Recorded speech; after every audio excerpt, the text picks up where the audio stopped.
Can everyone hear me okay? Yeah?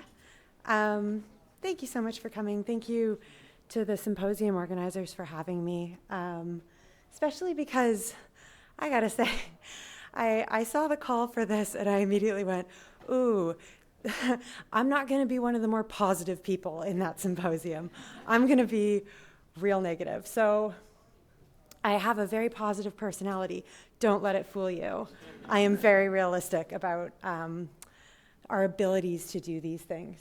So I'm going to talk to you today about hybridization, or what we're looking at when we've got two populations or two species that have been diverged for some period of time that then come together and start breeding with each other.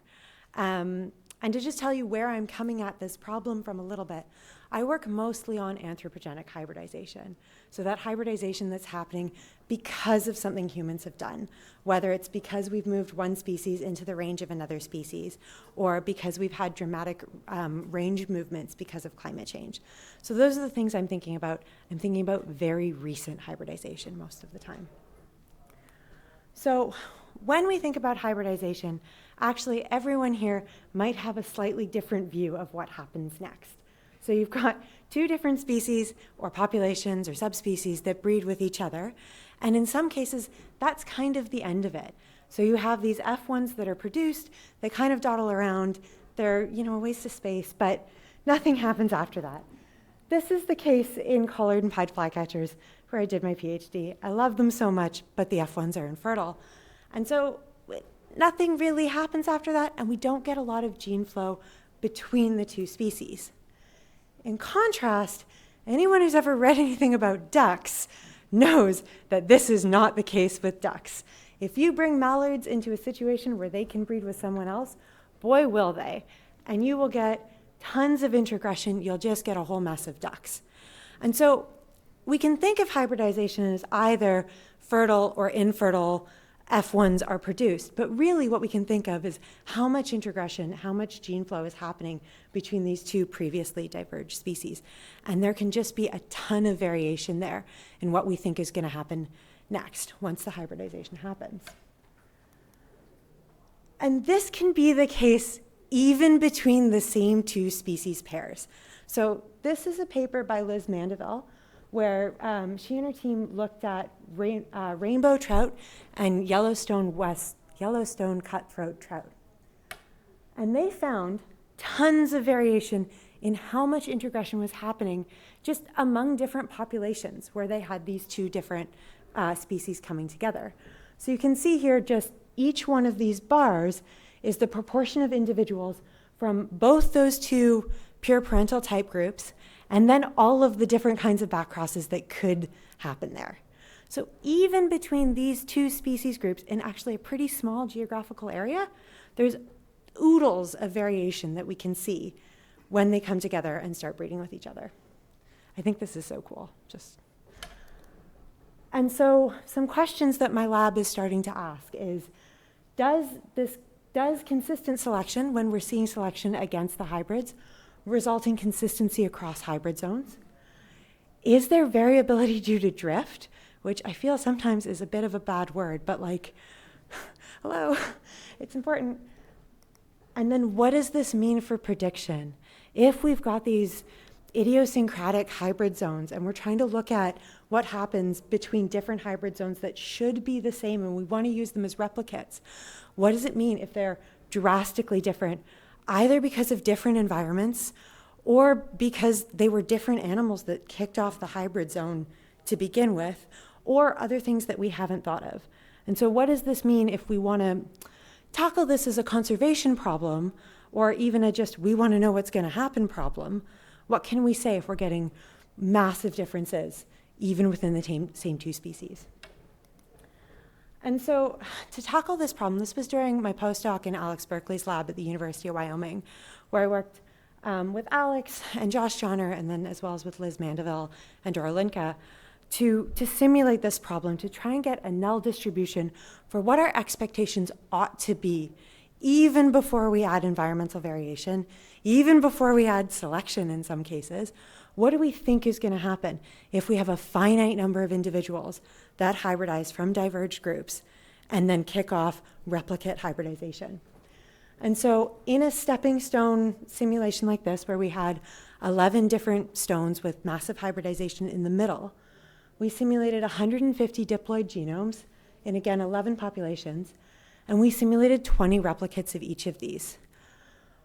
We also had 12 different scenarios, so things varied depending on how much selection there was, how much migration there was, and whether or not we had Dubinsky-Mueller incompatibilities or pathway incompatibilities. And what I'm going to show you now is after 10 generations of hybridization, and we're only going to look at that very middle deme where all the hybridization was happening anyways. So I'm going to show a number of plots kind of like this one. This is a density plot where we have, the number of individuals on the y-axis, and the x-axis is just admixture proportion. So from 0 to 1, one pure species to the other, with our intermediates in the middle. And then each density color here is a different replicate from the exact same scenario. So what we have here is the top row are our BDMIs, the bottom row are our pathway incompatibilities. When C is 0, there was no selection. C equals 0.2 is moderate selection, 0.9 is a lot of selection against the incompatibility. And then we have low levels of migration on one side, high levels of migration on the other side. What I want you to take from this is, especially when we have high selection against those incompatibilities, we have very low repeatability across replicates. It's super variable. These are, again, the exact same scenarios. We simulated selection in the exact same loci. Everything is the same. All that's different is just a little bit of chance. And we get really large differences here that is just due to stochastic differences. Here I'm showing you the first 3 chromosomes of the simulations where we simulated selection for the BDMI or the pathway only on chromosome 1. So the causal locus for selection against our hybrids who are carrying these genotypes is on chromosome 1. And again, we have admixture proportion here on the y-axis, so from 0 to 1, and then each chromosome is on the x-axis. And again, the different colors are our different replicates across those scenarios. So what I want you to see here is, especially when we simulate strong BDMIs, you get tons of variation, not just on the chromosome where we simulated selection, but across all of the first 3 chromosomes. And this was genome-wide. We simulated 10 chromosomes, but this is genome-wide. So we just get tons of different outcomes after 10 generations of hybridization, which means that you really can't use something like repeatability of things like allele frequency at a particular SNP across replicate hybrid zones to infer selection. We found, if anything, it's the opposite, that selection can lead to all sorts of variation at these BDMIs when selection is strong enough when you have these hybrid zones. So I'm going to show some triangle plots now. Here we have admixture proportion across the x-axis, so from 0 to 1, again, one parental species to the other. And then we have interspecific ancestry on the y-axis. And so this is the proportion of the genome that both alleles at a locus come from the same ancestry. And so what's different here is this is not across scenarios. This is all of the replicates for when we have high selection, BDMIs, and low migration. And what you can see here is that there's just lots of variation in where our individuals are. Each one of those points is an individual. So again, this is the exact same scenario, 20 replicates, and you can see that in some replicates we get tons of backcrossing in this direction, in some replicates we get tons of backcrossing in this direction. So we found that the ultimate outcomes are essentially what happens in the first couple of generations. Who breeds with who in the first couple of generations, given that we're talking about a finite number of individuals. So that initial sampling matters a lot for what the eventual outcomes are. So what does this mean for prediction, and why am I here? when we go out into replicate hybrid zones, we're getting different information from each of those hybrid zones, right? So in some cases, like when we're doing this empirically, in some cases we're getting genetic data, in some cases we're getting phenotypic data, in some cases we're getting environmental data. And each one of those places is intrinsically its own, they're idiosyncratic. But we can pull those data together in a hierarchical framework where we first account for the variation within each population. We don't assume that they are perfect replicates. We account for that variation within the population, and from there we can build global models. And so I told you that I'm super negative. Like, yeah, this is pretty negative. I am really telling you that you can't infer from one hybrid zone to another. You need to go measure, or you need to be super realistic that you might not know what's happening in the next river over.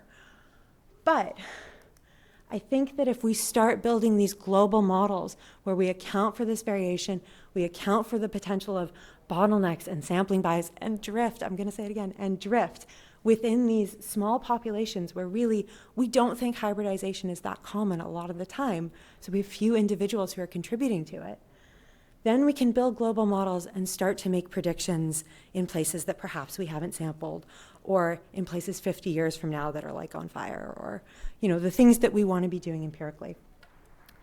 So as I said, I've just started a lab at York. I'm about a year in, and I am hopeful we are collecting empirical data.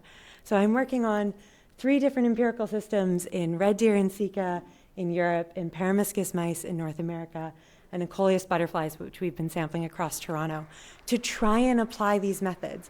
So I'm not so negative that I'm not doing it myself, because, hope springs eternal. But I do just want you to know that I think that there is a place for both using the simulations to develop some null expectations, being a little realistic about that irreducible error that is certainly out there, but then also collecting the data over wide spatial samples and over temporal variation to then start to make some global and general patterns. So with that, I went really fast. With that, I'm very thankful to my own lab for putting up with me, to Alex Berkeley and his lab for also putting up with me, and the Mandeville lab. A lot of people put up with me and my enthusiasm, so I appreciate that, and thank you for your attention.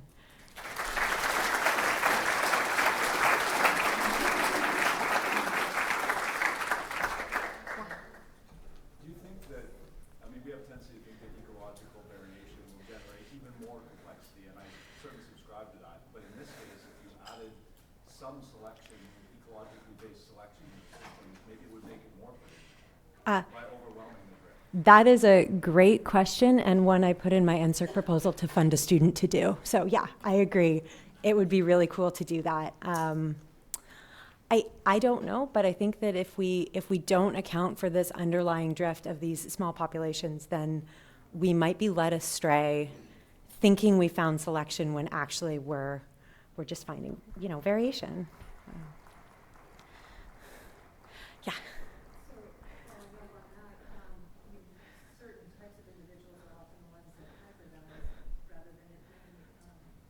Yeah.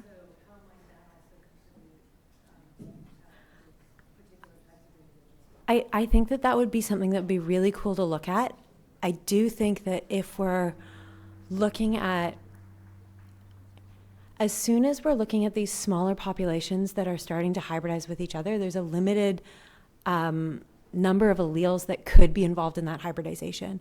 And so I think I would want to be really careful to not assume that individuals who are phenotypically more likely to be involved in hybridization are carrying similar alleles to be involved in that hybridization. So yes, would be very cool to add that. One of the things I've learned about simulations is they just spark 100,000 other simulations. So yeah, thank you. Thank you, Eryn. Thank you so much. Our next speaker is Luke Frishkoff. He's going to talk about repeatability or non-repeatability among unknown lizard radiations. Wonderful, thank you. Yeah, so I'm kind of the opposite of the last talk. I really wanted to be negative, and unfortunately, I think there's a bit of a glimmer of hope here.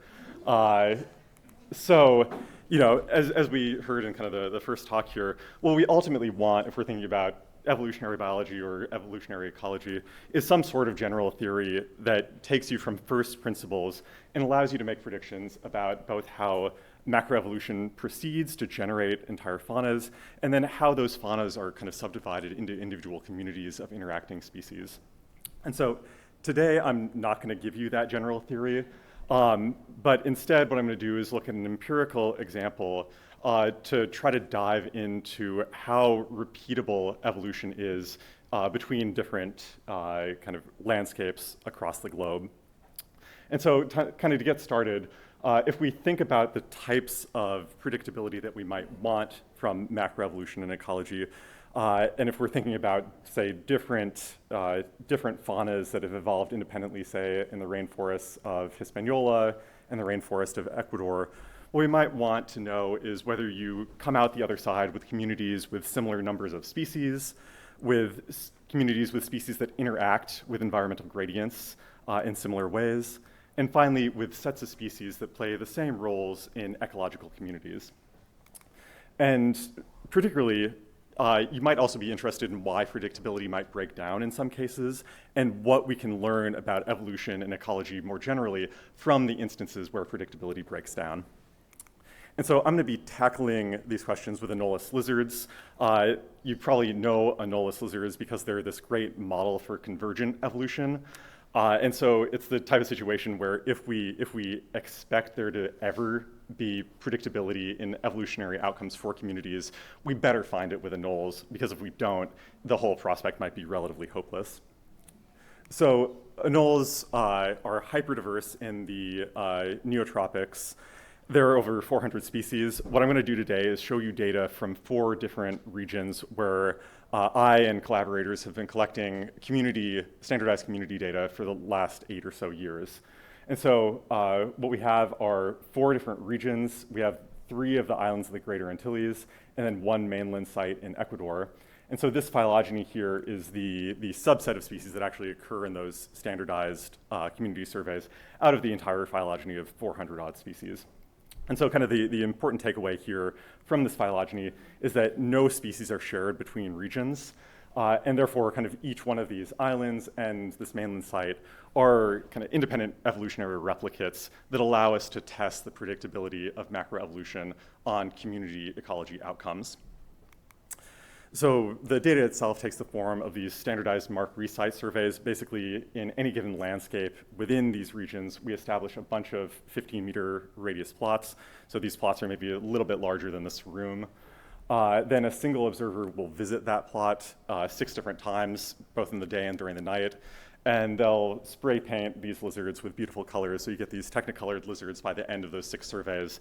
And that process allows you to estimate the total number of lizards of each individual species, as well as the species richness of the community as a whole, while taking into account imperfect detection and all these kind of nuisance variables related to just the visitation and sighting of the lizards processes.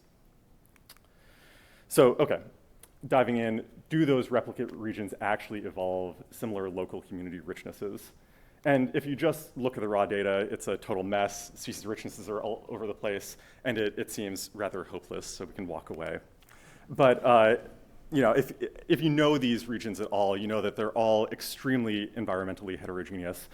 In each one of those islands and in Ecuador, you have lowland rainforest grading up to these high elevation montane ecosystems where you have these idyllic meadows, pine trees, et cetera. And then on the other side of those mountains, you have this rain shadow with desert scrub. And so once we take into account these habitat differences, climatological differences, that messy number of species richness that you get in individual plots gets cleaned up quite a bit. And so I should have mentioned earlier, each one of these points is an individual plot. And then obviously these are the means across all those plots once you take into account the environmental differences. And Ecuador is a weird outlier. It has extremely low species richness. But on the islands of the Greater Antilles, things are pretty consistent. You tend to get between 4 and 5 species in any given community.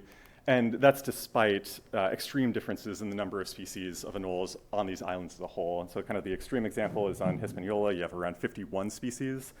In Jamaica, you only have 6, and yet the communities on those islands have the same number of species within them on their own. And I should say that kind of null models confirm that these are actually more similar than you'd expect by chance. Okay, so there does seem to be some hope here, at least within the communities of the Greater Antilles. Species richness seems to be relatively convergent and predictable in these replicates. But do those species respond to environmental gradients in similar ways? And so if we kind of break things down in terms of temperature and precipitation, which I'll show in a minute, with temperature, there's a great amount of cross-predictability in terms of how the communities themselves react.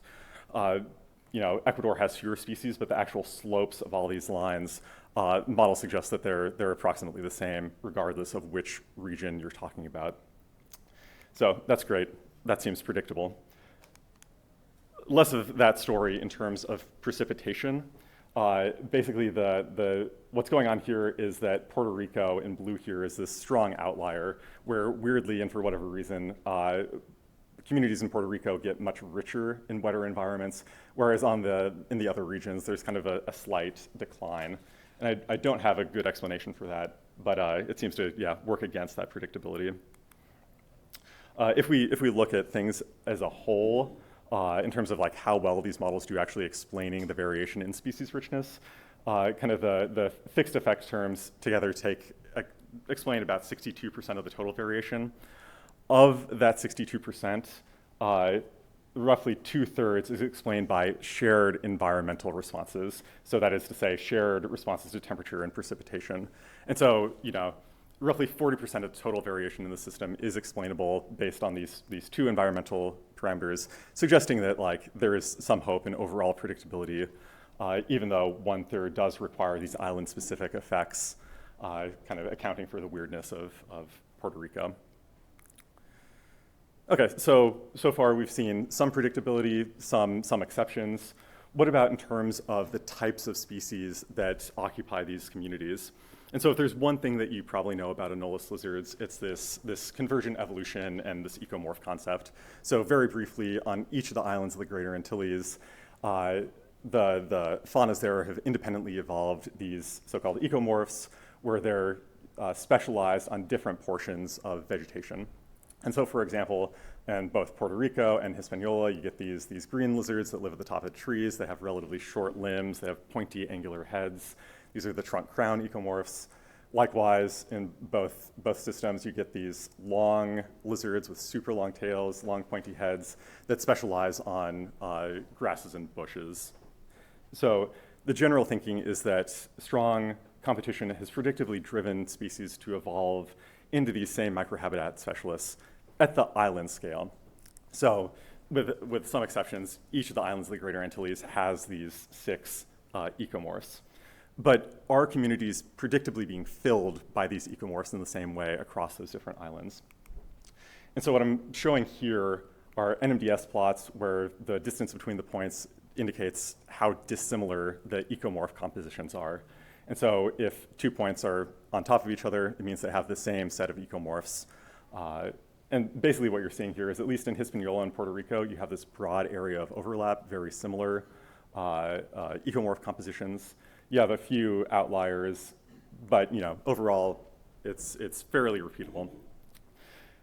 Jamaica is a little off to the top there. What's going on here, if you actually kind of dive into the data and look who's where, basically Jamaica doesn't have a grass bush in the lowlands. Jamaica, for whatever reason, just never evolved a grass bush. That's kind of one of the exceptions at the island level here. The other thing that's going on here is Jamaica has a twig ecomorph in the lowlands, whereas Hispaniola and Puerto Rico don't. But in general, there's some repeatability here, at least. It's not too bad. If you go to the highlands, and sorry, this is the low elevation communities. I don't think I emphasized that. If you go to the highlands, it's a totally different story. Things totally fragment. I'll just go back and forth here. So yeah, totally balkanized community structure in terms of ecomorphs in the highlands. And basically what's going on here is, as you move upslope, you begin to lose species, but you lose species idiosyncratically on each of these islands. Furthermore, there's this whole additional category of quote-unquote ecomorphs, the so-called non-ecomorphs. This is just like a trash bin of a bunch of different types of lizards that don't match up. And the weird thing about these non-ecomorphs is that they're exclusively highland associates, and they only evolved on Jamaica and Hispaniola, but not on Puerto Rico. So that's a large fraction of what's making Hispaniola and Jamaica different. Okay, so overall, we have these cases where things are predictable and cases where things are unpredictable in each of these overall categories. And in the fleeting minutes of this talk, what I want to do is dive in a little bit to these cases where predictability fails and try to understand what we can learn from them. So the first case was that Ecuador is really weird. There's low species richness in Ecuador. And what seems to be going on here is that this is a bleed over effect from hyper low abundances in Ecuador. And so this is abundances of lizards and plots. You can see that in Ecuador, there's only about 10 lizards in any given plot, as opposed to, on average around 100 in Puerto Rico. So 10x difference in terms of overall abundance. And that seems to be bleeding over into the species richness levels. The reason for this abundance is probably due to differences in predation. On the islands, you have relatively few predators because there isn't enough land area essentially to support large predator populations. Whereas in the mainland, it's just like predator central. You have snakes, you have tons of birds, you have mammals like this awful capuchin monkey, and that's not a leaf that it's holding, that's a lizard that it's bitten in half. And so on the mainland, you just have all these additional biotic pressures on top of the abiotic ones that communities have to deal with. So the other way, and I think the more interesting way that we failed, is in terms of the non-predictability of the highland communities, right? And I think what we, again, have to do to kind of grapple with this is think about area effects. And so in particular, kind of been describing this idea as evolutionary opportunity, which is just to say that in order to have diversification to kind of fill the relevant niches that are available in communities, you need enough space in a given environmental zone for speciation to actually complete and have stable species that can all co-occur. And the important insight here is if you kind of look at these schematics of both lowland habitat area on each of these islands and highland habitat area on each of these islands, the thing that you notice is that Puerto Rico essentially doesn't have a highlands, just like a little smudge. Jamaica has a little bit more, but really it's Hispaniola that has a substantial area of highlands. And in fact, the highland area in Hispaniola is larger than the total island size of either Puerto Rico or Jamaica. So one way to think about this is that you have this entire additional Greater Antillean island sitting on top of Hispaniola that's allowed evolution and diversification to occur within the highlands to kind of fill those communities up with these weirdos. And so, yeah, Hispaniola has this evolutionary opportunity, whereas the other ones don't. And you can see that if you look at the highland specialists plotted on this figure. And so Hispaniola has a bunch of highland specialists. You have an entire clade that's diversified exclusively within the highlands, whereas Jamaica only has one highland specialist, and Puerto Rico doesn't have any. There are also some highland specialists in the mainland, but we're not going to talk about those. And so if we then plot those non-ecomorphs onto this phylogeny, what you see is that fully, like 3 out of the 5 highland specialists in Hispaniola are non-ecomorphs, and the one highland specialist in Jamaica is a non-ecomorph. So, potentially what's going on here is you have the kind of potential for repeated evolution of these non-ecomorphs, but really you only have enough land area on one of the islands for it to occur. And so maybe that's kind of explaining the unpredictability in this case. I think out of the interest of time, I should just end it there. Thanks to all the people who conducted this research, and maybe there's time for a question. So, thank you. Our next speaker is Jon Mee. He's going to talk about the importance of genetic redundancy in purging deleterious variants. Yes, thanks. Thanks everyone for coming, and thanks for Marcus and Brian for organizing the symposium. So I'm going to jump right into it. So when people think of local adaptation, this is often what people think about. For example, with these dark and light mice adapted to dark and light substrates, one phenotype has high fitness in one environment, the alternative phenotype has high fitness in the other environment. So if this is a heritable trait, this is what we often think about as a genotype by environment interaction, is often how we think of local adaptation. And so how does this work at the genetic level? So a common model of how the genetic basis of local adaptation works is there's one locus with two alleles, where one allele confers high fitness in one environment, and the alternative allele confers high fitness in the other environment. In reality, it most often looks like this, where one environment is a challenging environment and one environment is a benign environment, and there's an interaction again between genotype and environment. So what I was interested, and Sam and I were interested in looking at, Sam Yeaman is my collaborator on a bunch of this stuff, is what is an alternative genetic basis for something that might look like local adaptation. And so we were interested in conditionally deleterious mutations, or conditionally neutral mutations is how some people refer to them. And in this model, you need multiple loci to have this genotype by environment interaction, or genotype by environment interaction for fitness, where one allele, the wild type allele, is neutral in both environments, whereas the mutant allele is neutral in the home or benign environment and is deleterious in the non-home or challenging environment. And so if you have alleles at different loci that have opposite effects, then you can have this appearance of phenotypic local adaptation, even though there's no actual adaptation to the local environment. And so it can have this same phenotypic pattern as local adaptation. And so one thing I'll address right off the bat is there evidence that these things exist? Are conditionally deleterious mutations present in the world? So Sam and I had this intuition that obviously they exist, but then we talked to other people who thought they definitely don't, or they'd be rare. So I sort of did this bit of a literature review, and it turns out that when people look for these things, or when people do common garden experiments looking for QTL associated with local adaptation, people frequently find evidence for these conditionally neutral or conditionally deleterious mutations. In mutation accumulation experiments, there's also evidence that a lot of mutations are neutral in the benign or home environment that confer a deleterious effect in the challenging environment, or they result in more variation in the challenging environment. And then I really like this one study in a mutation accumulation experiment that Graham Bell did with a student many years ago, where they actually looked at what the genetic basis of the cost of adaptation was, and they found that the cost of adaptation was almost entirely driven by drift. So neutral mutations that arose in the home environment is the main cause of the cost of adaptation.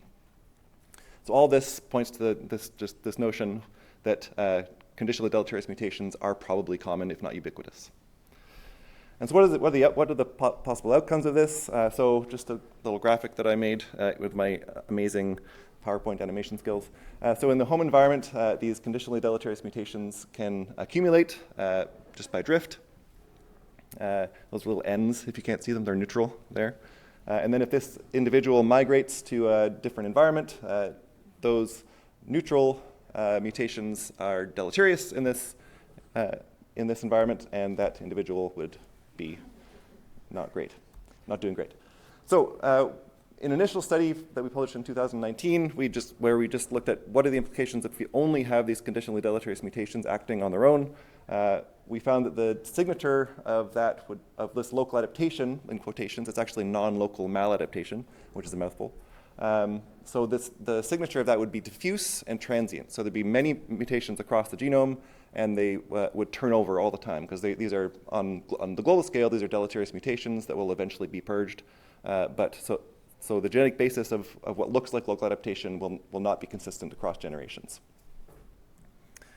An important result that will lead into the next bit, the new stuff that I'm going to talk about, is that the amount of load is proportional to 1 over migration. So with less migration, you get more conditionally deleterious load. We're really only interested in these models in cases where you have some migration. So this is local adaptation with migration.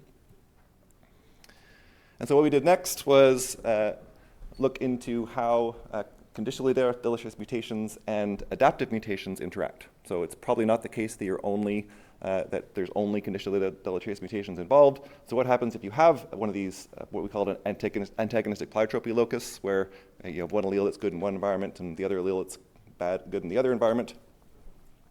So how do those interact? So the important insight here is that those adaptive loci will confer a lower effective migration rate in regions of the genome linked to the adaptive locus. And so going back to that thing in red there, with lower migration rate, you should have higher accumulation of load. So what we wanted to do was also investigate the effect of redundancy, or if there's unpredictability in the genetic basis of local adaptation. So if those adaptive loci are redundant, so if you could adapt at any one of 10 loci, how does that influence sort of the accumulation of this what we called conditionally deleterious load? So what we did is we did simulations that show the dynamics of these conditionally deleterious mutations with linked adaptive loci. We did this in SLIM. We modeled 2 patches, again, connected by migration. We were interested in cases where there is a little bit of migration during local adaptation. And we had 2 types of simulations, one where we didn't have any redundancy. We had 1 chromosome where all mutations were accumulating, and there was 1 adaptive locus in the middle of that chromosome. And then the second type of simulation is where we had 10 chromosomes, and there was a potentially adaptive locus on all those 10 chromosomes. And so this is just looking at 1 chromosome, this blue bar from position 0 to 100,000. And we modeled the accumulation of these deleterious mutations. And then at some point in time, we introduced this adaptive mutation in the middle of the chromosome. The size, the phenotypic effect size, we modeled as this ZAP for the antagonistic pleiotropy locus. So we zapped the chromosome with it. And then the selection coefficient for those conditionally deleterious mutations was drawn from an exponential distribution with a mean that we set to some value. And then each individual had a fitness that was the combined effect of those conditionally deleterious mutations and those adaptive mutations. And so this plot here is, these 3 lines are showing what we found. So we actually modeled at the case where we had antagonistic pleiotropy, those adaptive mutations, as well as conditionally deleterious mutations, and that's the top line with the peak. We also modeled where you had only conditionally deleterious mutations, and then we also modeled universally deleterious mutations, so they're deleterious regardless of what environment you're in. And what we found in that 1 plot, the black plot, it's missing the variation around it, and we had replicates and we had variation in this graph, but it's not showing up. It was aligned with our prediction where there's this accumulation of conditionally deleterious load adjacent to that adaptive pleiotropy, or this adaptive locus in the middle of the chromosome. And that only occurs with conditionally deleterious mutations, not with universally deleterious mutations. The next thing we did with these simulations with more than 1 chromosome, where we allowed for redundancy. So on this plot that I'm currently showing, there's the number of potentially adaptive loci on the x-axis from 4 to 10. And so in this case, we kept the size, the phenotypic effect size of these mutations constant, and then altered the number of potentially adaptive loci. And so this graph is showing the amount of redundancy as you increase the number of potentially adaptive loci. It goes up really fast. And then what this is showing is the conditionally deleterious load. And so the bottom line is if you have really, really high recombination rate, which facilitates the purging of the load. But if you have sort of a normal recombination rate, then less redundancy results in higher accumulation of load. More redundancy means that load can be purged, so you get this decrease in load with more redundancy.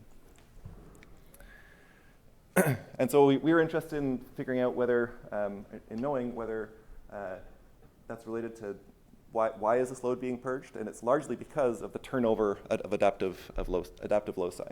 And so it's the causation seems to be mostly in that if you have redundancy in the adaptive loci, they will turn over and therefore allow the conditionally deleterious load to be purged.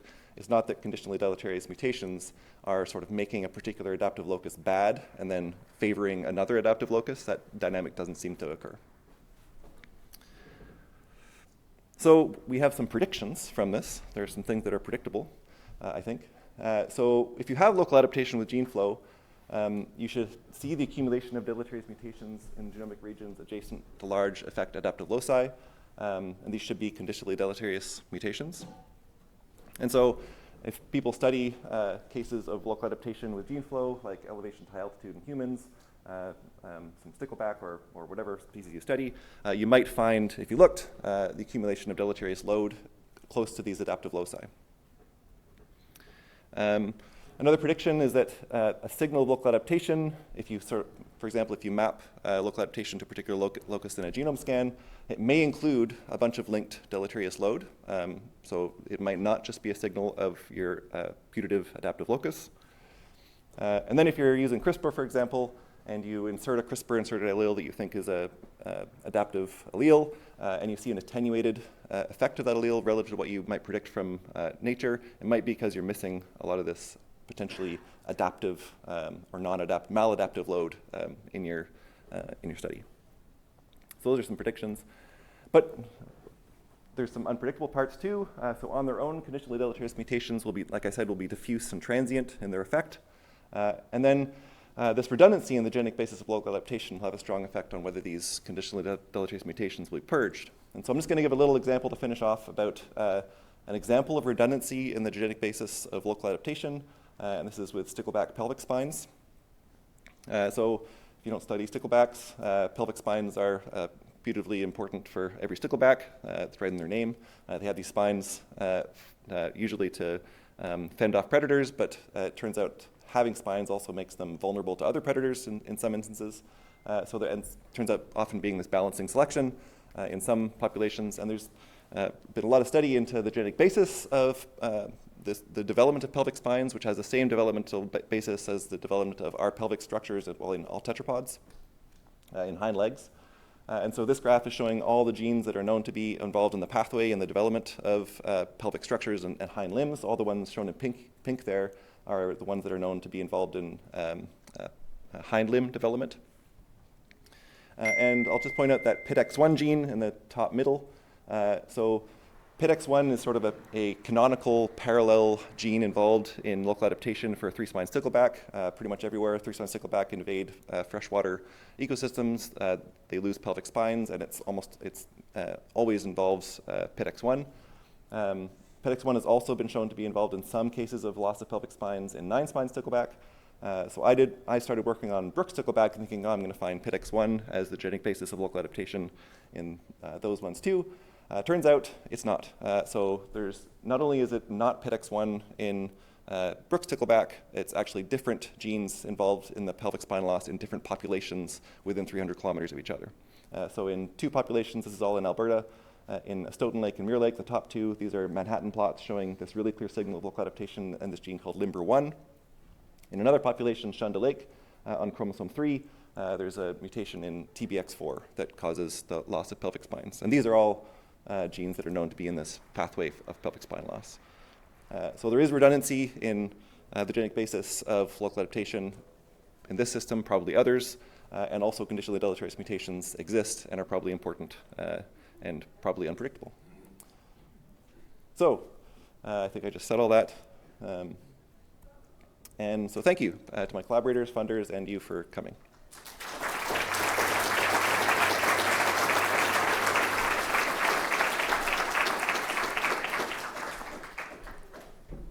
Yeah.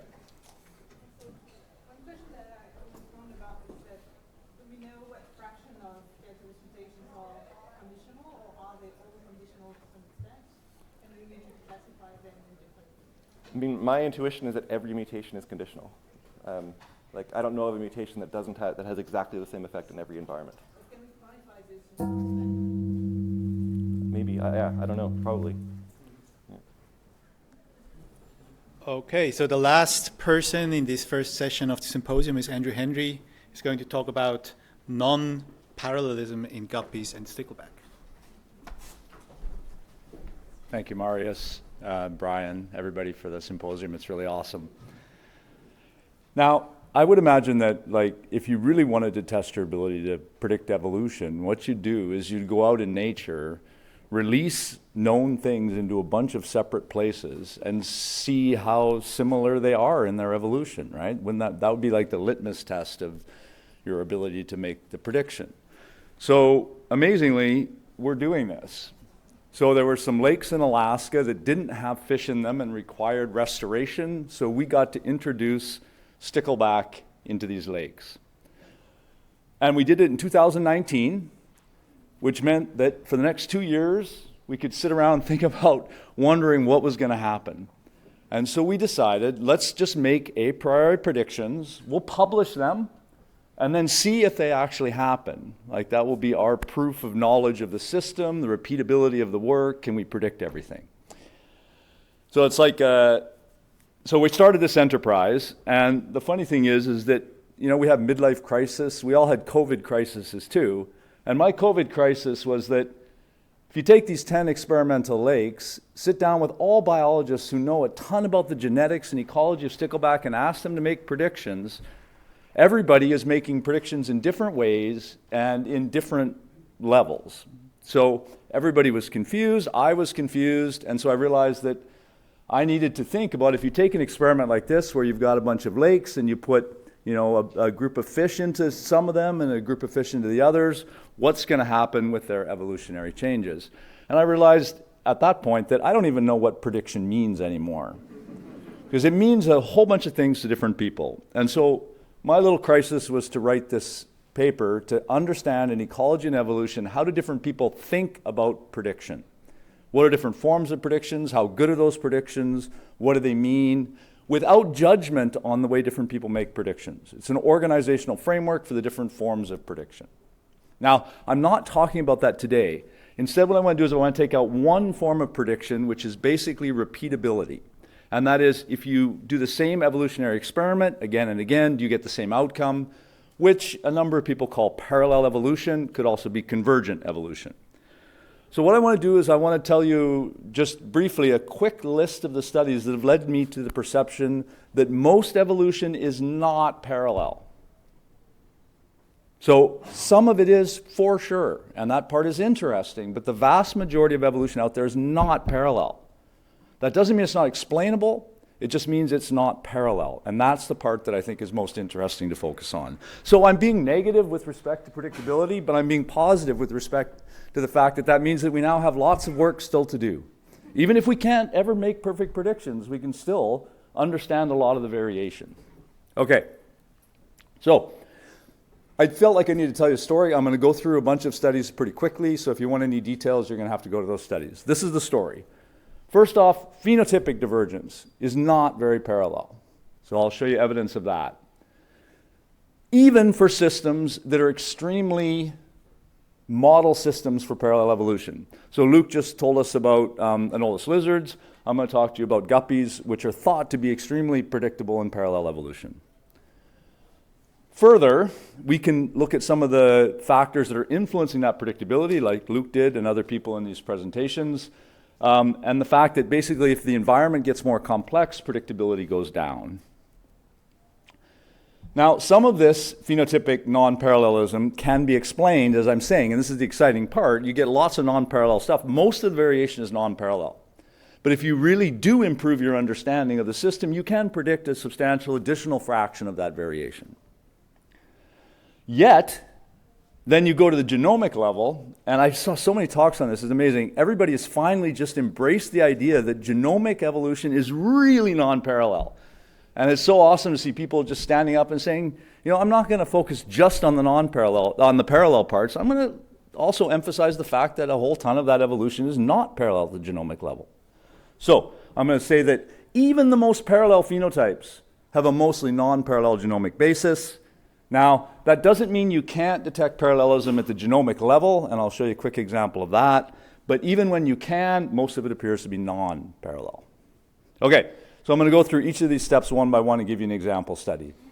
So the first thing we want to do is we wanted to take divergence among fish population ecotypes and ask how much of the variation among populations can be explained by those classic factors that we think predict evolution, such as, I've got examples here, lake versus stream habitats, high predation versus low predation, benthic versus limnetic, freshwater versus saltwater.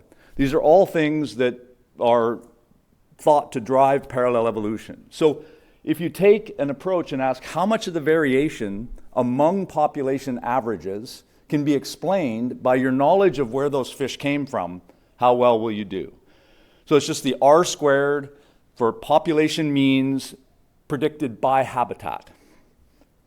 And so if you do that, you can get a distribution of the phenotypic variance explained by ecotypes. This is the predictability. For all these different fish comparisons, and if you're on the right of the graph by 1, then it's perfectly repeatable or perfectly parallel.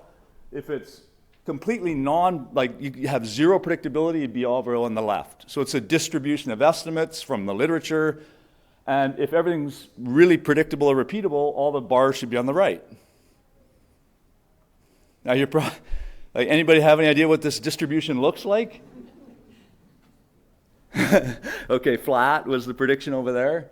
The truth is that it is pretty darn flat, but the most of the estimates basically suggest that there's extremely low parallelism. Now there are some things that are highly parallel on the far right, but most of the things, even when people study them from a parallel evolution perspective, are the habitat term explains very little of phenotypic variation. Okay, sure, but this is every study we could find. Maybe if we picked like a system where we know evolution is really predictable, like guppies, for example, high and low predation guppies. It's a model for this. Maybe we should redo this analysis for them, because maybe then we'll get like a whole bunch of predictability, right? Because this is just including everything we could get our hands on. So we, several years later, did a literature review led by my student Alexis Heckley, who basically did the same analysis. We're looking at variance among population means explained by ecotype, high versus low predation, the distribution of these explanatory variables across all traits, different categories there. So surely, please, it's got to be more parallel, right? I mean, it should be. You know what? It's less parallel. So if you just review the literature for every study of high and low predation guppies, it's very non-parallel. And I see Mr. Wilson back there like nodding because he just published a study showing that guppy color is extremely non-parallel. So even for systems thought to be parallel, you get tons of non-parallelism. Now, that doesn't mean you can't understand this non-parallelism. So one thing we could do with guppies was we could look at the different watersheds and ask if you increase complexity of evolutionary origins, so phylogenetic complexity, or ecological complexity, does that then reduce the parallelism you see? And long story short, you can compare one evolutionary lineage and look at the distribution down there of the R² values, and then you can add in all the populations that are also in the other evolutionary lineage and see, does that decrease parallelism? Yeah, a little bit. So there's a little bit. If you add in another evolutionary lineage, you do see a little bit of a reduction in your ability to predict phenotypic change by just looking at high versus low predation. Now, what about if you go to the north slope of the mountains, which have a very different predator regime, and you add those into the analysis? Does that further reduce your ability to explain traits? And it does, but again, it's a pretty minor effect. So with guppies, if you increase complexity, you do see a reduction in your predictive ability just using that ecotype comparison. However, it's just so low overall. So let's take a look at another system where we actually have things that are even more parallel and ask if you increase complexity there, do you also see a reduction in your ability, in the parallelism of the system? So for that, let's take a look at stickleback. And if you do compare lake and stream stickleback populations, a couple of traits tend to be very predictable. And these are the depth of the body on the top. Those are 6 different populations on Vancouver Island. The line is connecting lake and stream populations in a watershed. And you see that basically the lines are very similar, especially for body depth. Okay? So that's in a very small geographical region. What if we look across the globe? Look at lake stream comparisons across the globe.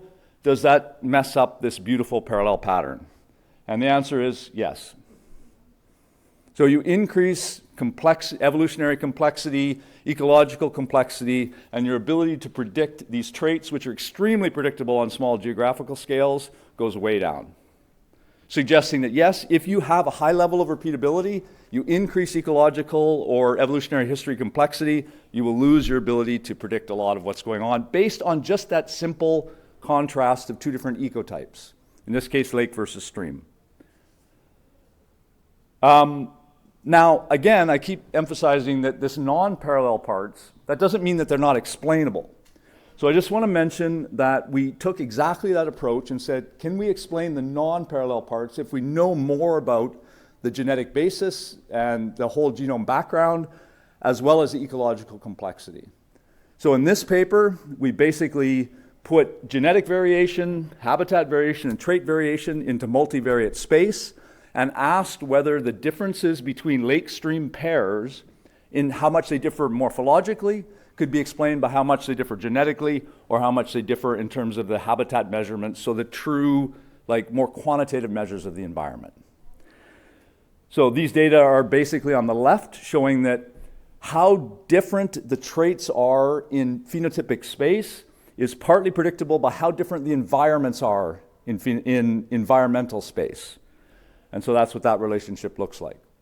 There's still a ton of unexplained variation there, which could simply be the fact that there's a whole bunch more environmental variables that we haven't measured in this system. And if we add that to this, hopefully we would do better. Also, the extent of whole genome-wide differentiation is, with reduced representation mapping in this case, is partly able to also explain the magnitude of difference between the lake and stream fish in a given pair. So basically, the more genomically different things are overall, the more phenotypically different they are also. So there's a lot of ability to explain the non-parallel parts if you dig into the details of the genetic and ecological backgrounds. Now, this is something that I think we're seeing more and more, and people are quite happy to finally, drill in on, and that is the fact that even if you take extremely parallel phenotypes, so those are body depth, the same lake stream comparisons, body depth on the left, and the other trait, Gilraker number on the right, highly parallel. Do QTL mapping crosses to determine the genetic basis of those parallel phenotypic differences. And basically the answer is their parallelism extremely low. You can detect good QTLs that are explaining variation within every single system, but they're different in the different lake stream pairs. This genetic redundancy, basically. Different genes are doing the same thing in different places. Okay, so even if you have something that's very parallel and similar at the phenotypic level, it often has a very different genetic background. Now, I do want to emphasize that if you have the right system, you can really understand a lot. There is a lot of genomic parallelism. And so M.K. Hickox, Mary Kathleen Hickox, a student, myself and Rowan Barrett, studied these estuaries in California that are highly variable. There's replicated estuaries, and they switch from fresh to salt water because basically they have a sand berm that breaks out every year. So just to a first approximation, they're a completely enclosed freshwater environment. Then they become completely salt in the open ocean, not the open ocean, coastal ocean. Then they're all back in the estuary, closed off again, every year. So if you use genomic data to look at whole genome-wide allele frequency differences that are due to selection during that period, then you can find a lot of parallelism. So there's a plot, whole genome differences, where the gray bars are outliers, and the red points are ones that are shared in at least 3 estuaries. So there's a lot, whole genome-wide, you can find a lot of things in this highly variable mixed system that selection is doing the same thing every year. But that's those SNPs there in the frequency distribution. The vast majority of the outliers are not shared. And so MK has shown that basically you can explain some of those by looking at temporal repeatability within individual estuaries. So it's predictable locally rather than across multiple estuaries. So there's an additional signature of repeatability in time where you can detect selection that is local. And a lot of it appears to be local. So that's MK's work there. She presented yesterday. So here's the summary then. Phenotypic divergence is not very parallel, even for systems thought to be very parallel. That phenotypic parallelism is often low because environmental or genomic complexity is higher. Some of this non-parallelism can be explained if you look at the details of the environment or the genomes. Yet even the most parallel phenotypes often have a very different genomic basis. If you have the right system, you can detect a lot of genomic parallelism in selection. But even in those cases, most of it is probably non-parallel. So what's going to happen in this experiment?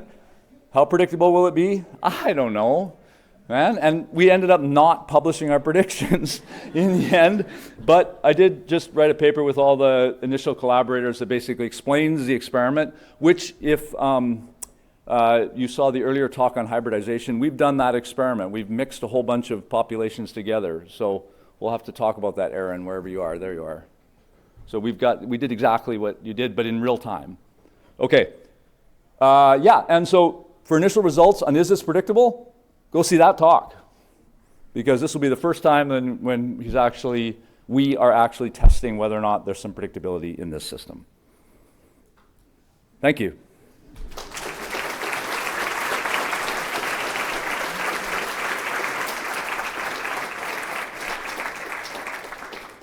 So are the causes of non-parallelism at the genomic scale founder effects or other drift-related processes? I think it's kind of related to the earlier talks, basically. I think it has to do with what you start from, yes. It doesn't necessarily have to be founder effects, but then once you start down a road, that's the road you continue down, I think. And also, Sam Yeaman and Jon Mee's stuff on redundancy, basically, if you have polygenic traits with a bunch of different possibilities for achieving a phenotypic outcome, it's just how you get started, and which is partly due to the starting variation. So once you start down a road, I think you continue down that road to some extent. Okay. So I would actually be more positive about the distribution of outcomes that you showed, given that we are both trying to explain genetic variation by a single environmental dimension input. So I find that actually quite high. Yeah, well. I think it's a bit unfair to say that Yeah. we have good predictions if we are doing predictions are very, very simplistic in a way. So Ophelie's point basically is that we should never have expected to be able to explain all of that phenotypic variation really well by just using a basic habitat category of high prediction versus low prediction. And I think you're right. But I think if we went back into the literature just like the last number of years, I think people would have suggested we could. I think you're right. Sometimes you can. Some of the are super. I think you're right. I think environments are much more complex than we give them credit for, and we need to do the hard work to actually figure out how selection varies depending on environmental characteristics. And it is going to vary place to place, but deep down there is some predictability in there if we understand the environment well enough.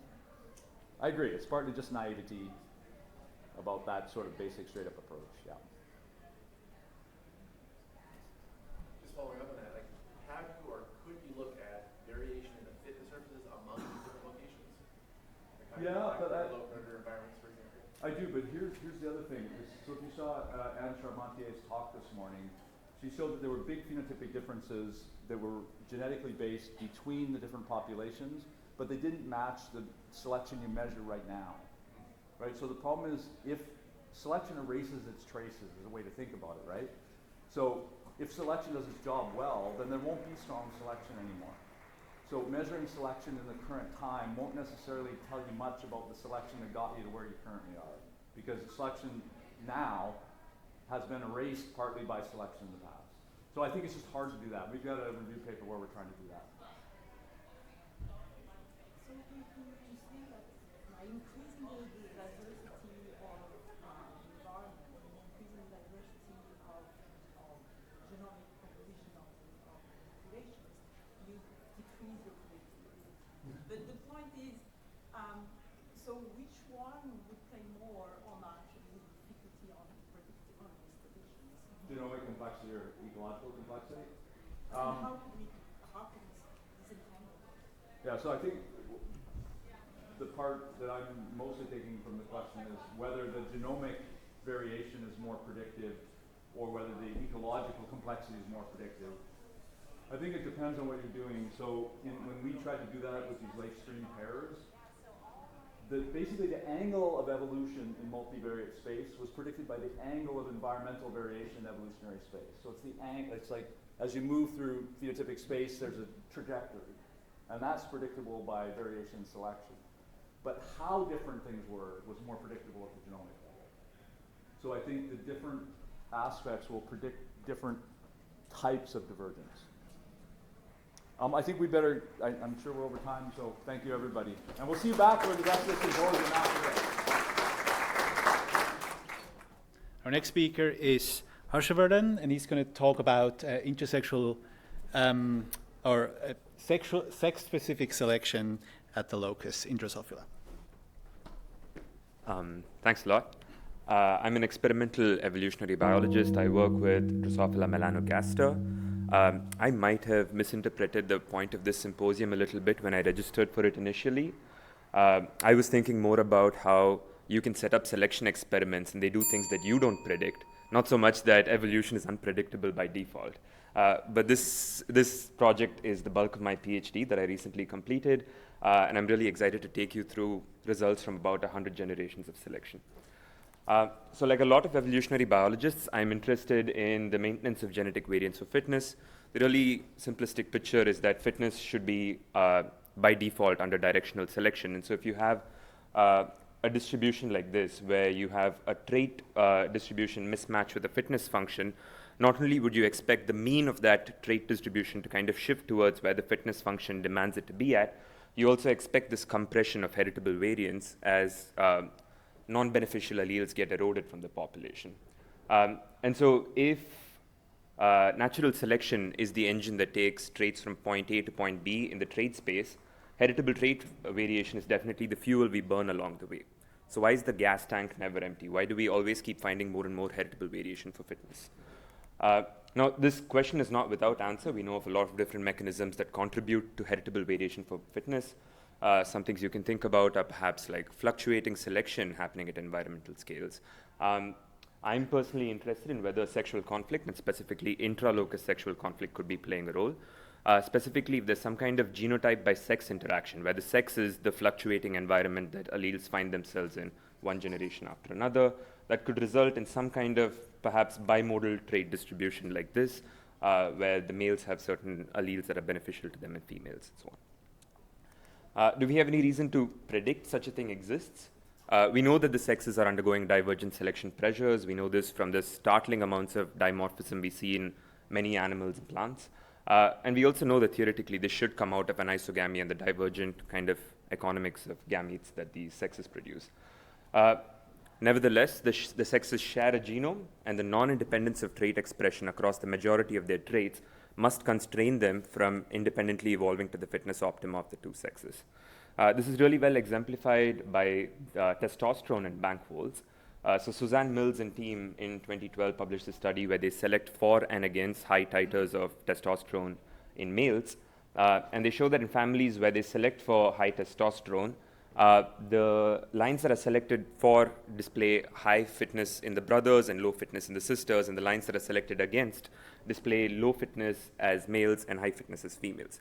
And so what we're looking at here is those exact kind of conditions that could give us the genotype by sex interaction that would maintain sexually antagonistic polymorphisms in a population. In another sense, so if we think about this kind of partially dimorphic trait of testosterone titers, you have these kind of distributions of male values and female values that are both mismatched from their respective fitness functions.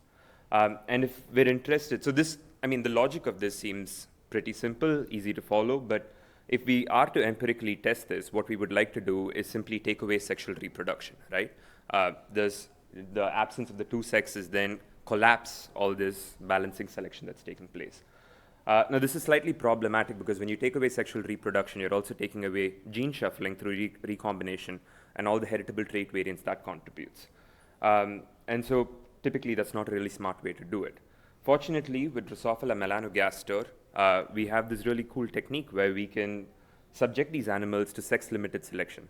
The males of these species don't undergo chiasma formation. They don't undergo any recombination of their own. And using a sensible number of balancer chromosomes and markers, we're able to essentially transfer these haploid genomes of the X chromosome, the 2 and the 3, from father to son, generation after generation, without them ever experiencing selection under a female background. So we're looking at something like this then, where the female fitness function is immediately eradicated from the population. The genetic correlations remain the same, we think, and the male selection gradient is all that remains. So from this putatively balancing selection system, we move to a directional kind of selection. And we predict two things. We predict that we would see increased male fitness coming out at the cost of female fitness as the sexually antagonistic polymorphism are getting fixed in the direction of male benefit. And as a consequence of that, we would predict this reduced heritable variation for male fitness and potentially a way to empirically actually test that. Now, this system also has a lot of other advantages that I'm not going to be talking about here. You can think about kind of indexing a phone book of the sexual antagonism on the melanogaster genome and the like. But for today, genetic variants. Without going into a lot of the details about how we do the selection and so on, I just want to orient you to the basic system. We have male-limited populations and matched control populations known as MLs and MCs.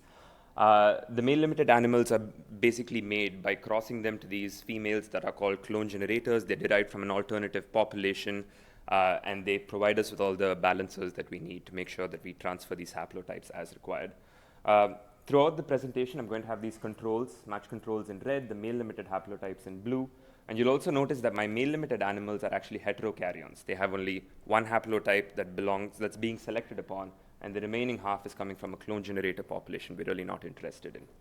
Another thing that I want to orient you to is, without going into the details of the timeline of these populations, they're on 2-week cycles, and the adult males and females interact between days 12 and 14, where they're together, and on day 14, the reproductive output actually comes out of this. We collect the eggs from them. Some other things that you need to know in terms of the test animals, again, because these male-limited animals are heterokaryons, we continue to express them as heterokaryons, except now we substitute in control background genomes rather than the clone generators that are these really weirdly marked animals. And we test a lot of things like reproductive fitness, for which we need some phenotypic marking, and we use these recessively marked competitors. They just have an eye color marker and are otherwise exactly the same as the controls, and I refer to them as competitive recessive, or CR. Okay, cool. So I predicted things about competitive fitness, and I predicted things about heritable variation for competitive fitness. So one of the first things that I had to do was a competitive reproductive fitness design. I put 30 focal animals in with 30 competitors of the same sex to reproduce with 50 animals of the opposite sex marked for the recessive eye color. These animals spend day 12 through 14 together, exactly as they've been selected. I collect eggs from them, and then I count the progeny, phenotype them, and figure out how many my target animals contributed. I also do this thing called a hemiclonal analysis. A hemiclone is basically a half clone. I take these haploid genomes, put them in a large number of various genetic backgrounds, and test the genetic contributions, the heritable contributions that come from them towards reproductive fitness. So moving backwards through our results, this is a plot of what came out of my hemiclonal analysis of fitness. In the background, you see these histograms, and these histograms are the raw data of competitive reproductive fitness. In the foreground, you see a dotted line, which is the total variance plotted as a normal distribution, and inset is the heritable variation as estimated by our model. Now you'll see that the controls are not only to the left of the male-limited animals in terms of where their means are, the male-limited distribution is also much compressed, which seems like what would happen if you go from balancing selection to directional selection. And so we were really excited about this, but then we realized that there was a mismatch with some of the other results that we were seeing. So when we looked at competitive reproductive fitness without conducting this extremely complex hemiclonal analysis, we found two sets of results. The first, the females in panels C and D of my plot here. Across all of my replicates, the matched control animals were consistently higher fitness than the male-limited animals. Now this was kind of what we predicted. We predicted there to be a cost to female fitness when we selected only upon the males. However, when we were looking at the male fitness itself, we found no differences whatsoever between the matched controls and the male-limited animals across any of our replicates. And at this point, we were a little confused. One of our predictions weren't really coming through, the much more foundational prediction that male fitness improves at the cost of female fitness, although female fitness was still being depressed. But the reduced genetic variance in male fitness was still coming through, and when we conducted this hemiclonal analysis, we also saw a significant improvement in male fitness. And this contradiction actually clued us into what was happening.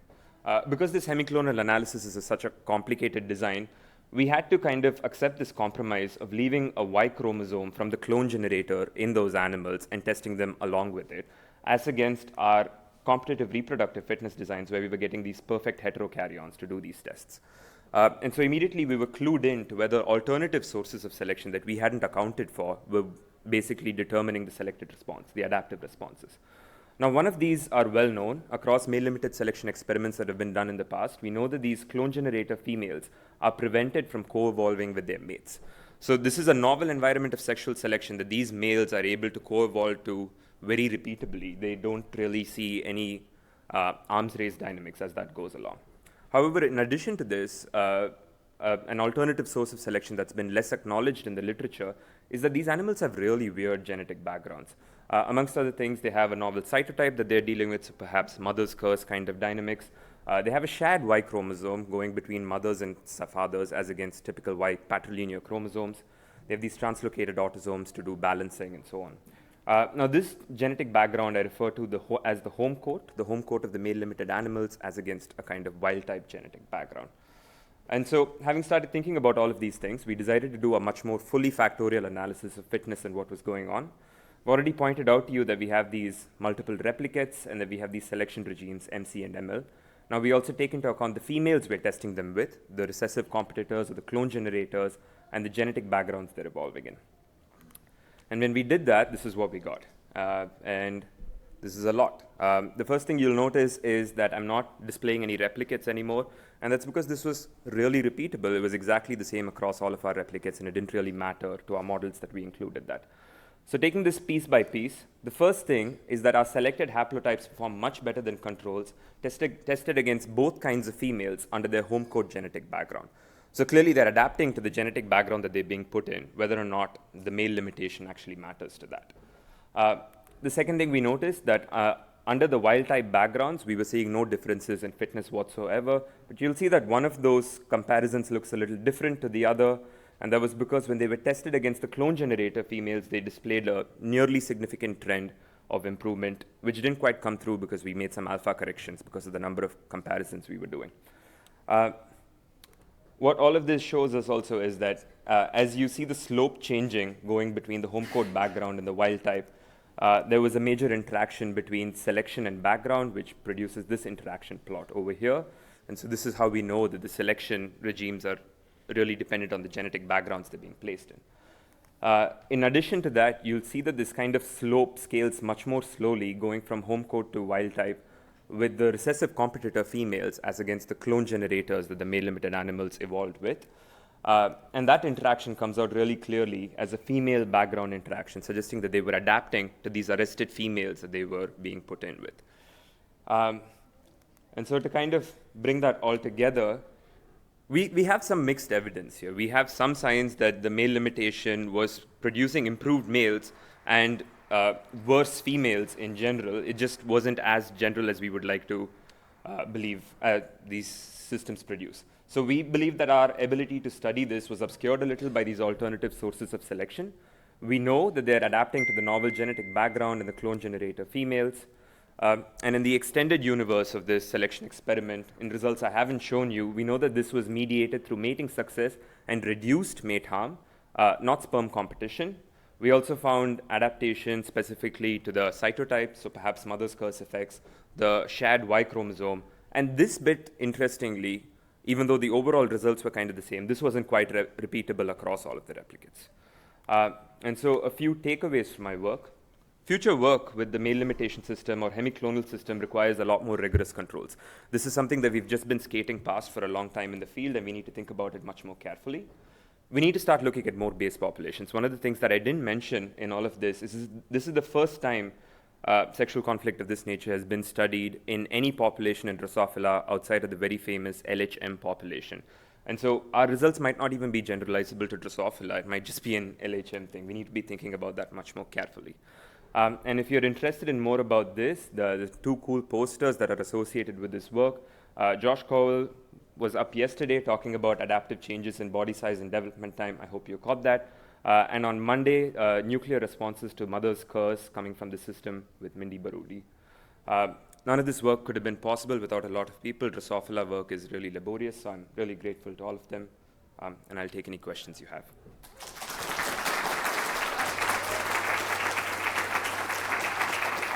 Hi, everybody. My name is Olivia Gosh. I'm a PhD student with Dmitry Petrov and Ben Good at Stanford.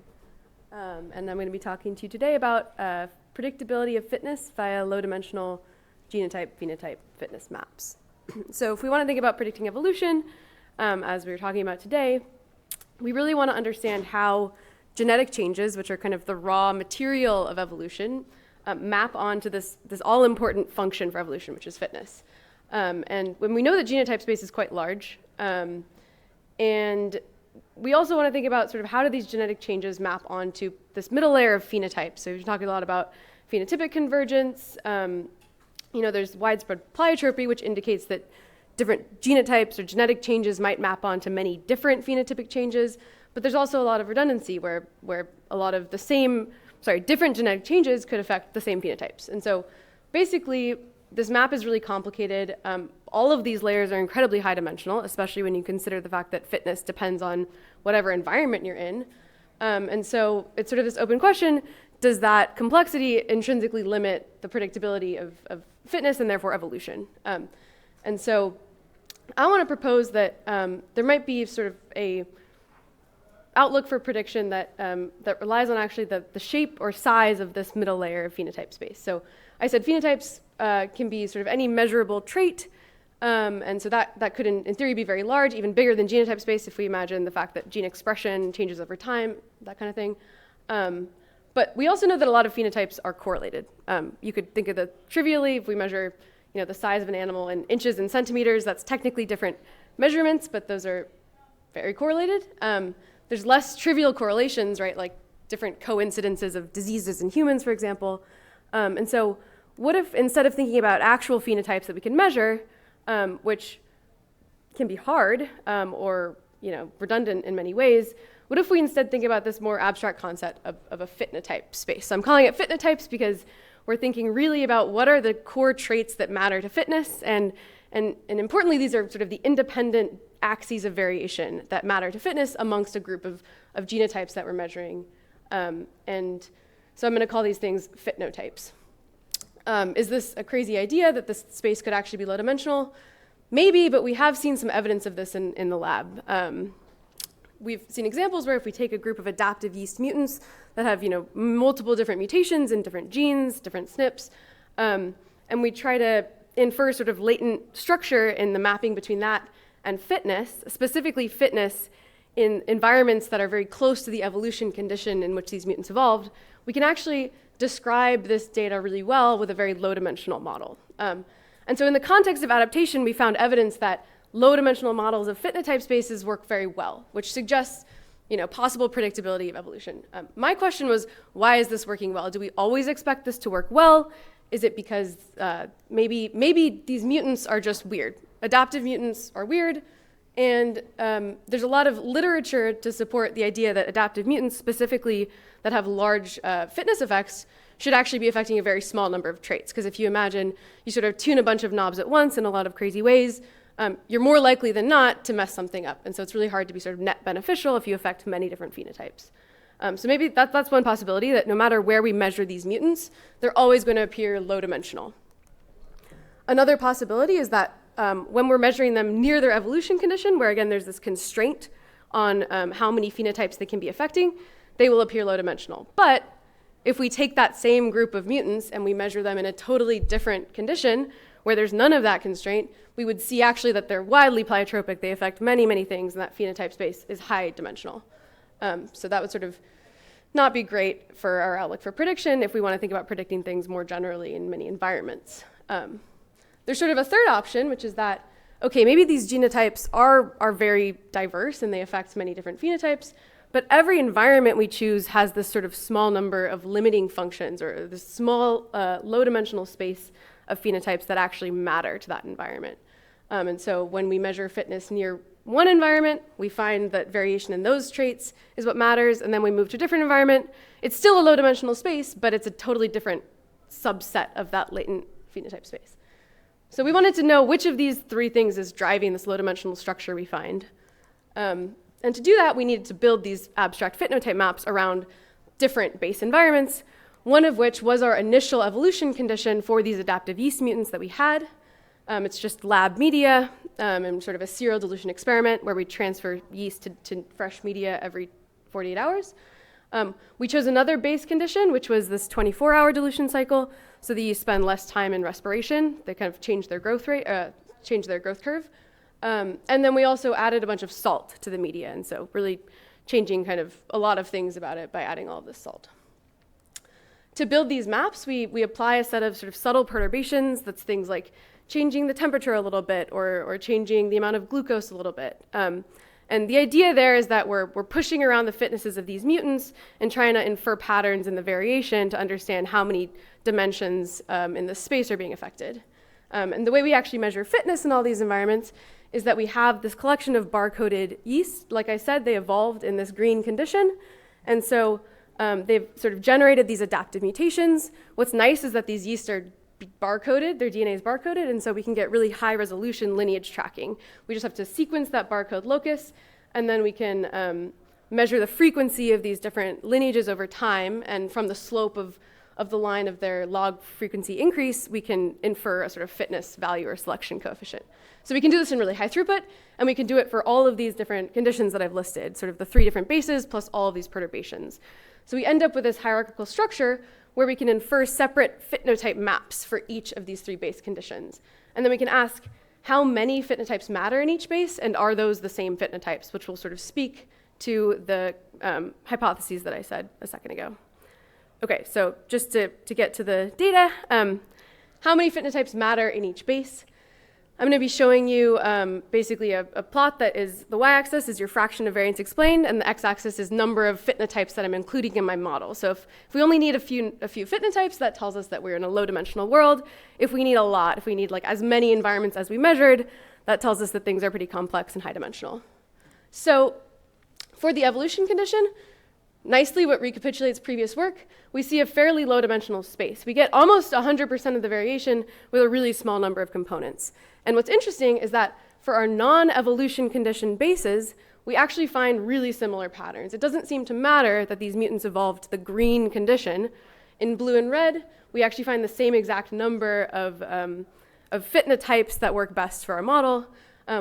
One of the ways we choose this nine number, which I'm going to call low-dimensional given the totality of the space, is by using this bi-cross validation technique, which also tells us just overall how predictive is our model. So what we do is we leave out a single condition and ask, can we predict fitness using this low-dimensional phenotype model within that left-out condition, and how predictive are we? So I'm going to show sort of R squared over phenotypes.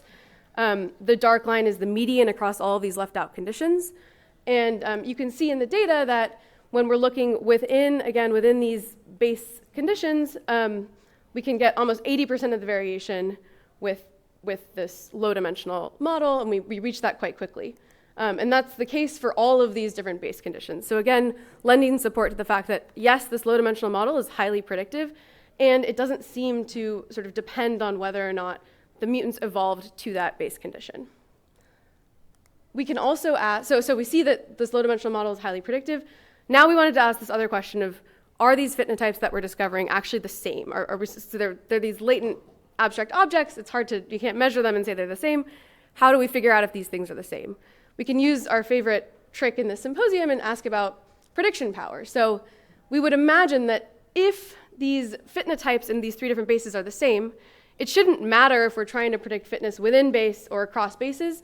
We should have the same amount of predictability across the board because we're sort of exploring the same part of this latent phenotype space. And so we'd expect to see that all of our sort of R-squared curves fall on top of each other. If, on the other hand, these green, red, and blue phenotypes are completely different and orthogonal to each other in this high-dimensional space, then using one set to predict another should really not work very well because we're not discovering any of the variation when we're looking at this one particular base. And so we can use this gap in predictability between the within-base predictions and the across-base predictions to understand how much of this phenotype space is being explored by these different mutants in these different environments. Okay, so what do we see? So I'm showing here predictions for fitness in the evolution condition. Again, the top green line is within base, so that's sort of our baseline for the best we can do with the model built on our actual conditions. And then the red and the blue lines are discovering our phenotype space in different bases, trying to predict the evolution condition. And you can see that, at least for the blue line, there's actually a pretty big gap there. So that's telling us that there's really poor overlap in this latent phenotype space between these 2 different bases. Red is a little bit closer, and so that's telling us that there's probably partial overlap in this latent phenotype space. But across the board, we see there's sort of variation in the amount of prediction power we have across bases, and it's definitely less than we have when we're sort of living within the same environment set. And so what is all this telling us about these hypotheses? Well, one thing we've learned is that the number of phenotypes in the evolution condition versus the non-evolution conditions is actually the same. And so this notion that adaptive mutants are only locally modular, the reason they looked low dimensional was because they evolved to this one particular condition, that seems like it's not necessarily true. That sort of generically when we do this kind of genotype to fitness data and do this kind of decomposition to find our phenotypes, we're finding a low dimensional space. Secondly, we also discovered that at least some new phenotypes are popping up when we look at these different bases. So that's telling us that we are actually discovering different phenotypes when we're doing this kind of latent decomposition thing. And so all of this is pointing to the fact that perhaps it's really the environments that have these few limiting functions. What is sort of my best guess for what could be going on in this particular condition? I mentioned before that sort of non-overlapping base was a salt condition. So we could tell a nice story about how the mutants evolved in their evolution condition to be really good at growing fast, or maybe they shortened their lag time, that kind of thing.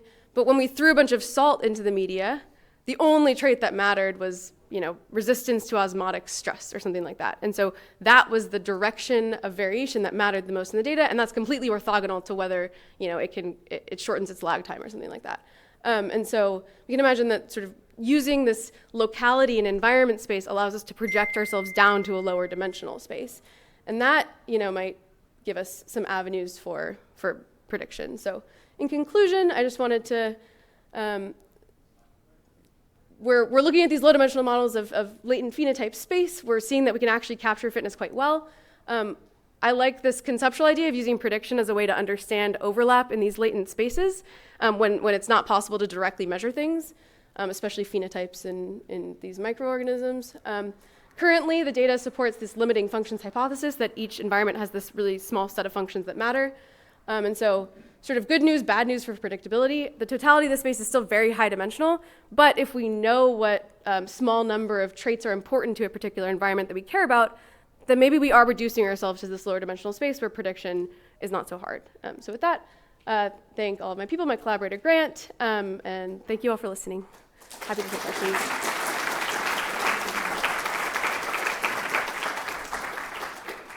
Yes. Okay.